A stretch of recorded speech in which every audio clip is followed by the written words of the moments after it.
खैरी येथे घरासमोरील छपरीतून अज्ञात चोरट्यांनी 3 शेळ्या पळवून नेल्याची घटना उघडकीस आली आहे। या प्रकरणी अज्ञात चोरट्यांच्या विरोधात मोहाडी पोलिसात गुन्हा दाखल करण्यात आला आहे।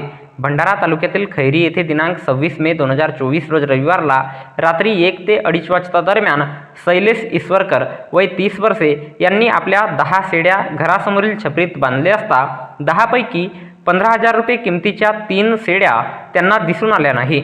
त्यांनी त्या शेळ्यांचा गावात, आजूबाजूच्या गावात आणि इतरत्र शोध घेतला, मात्र मिळून न आल्याने शैलेश यांनी चोरीला गेलेल्या शेळ्यांचा शोध घेऊन अज्ञात आरोपीवर कायदेशीर कारवाई करण्यात यावी याकरिता पोलीस स्टेशन मोहाडी येथे तक्रार दिली।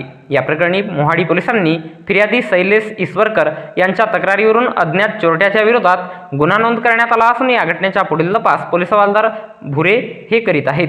तर याबद्दलची माहिती भंडारा जिल्हा पोलीस दलाच्या वतीने दिनांक 27 मे 2024 रोज सोमवारला एका प्रसिद्धी पत्रकाच्या माध्यमातून देण्यात आली आहे।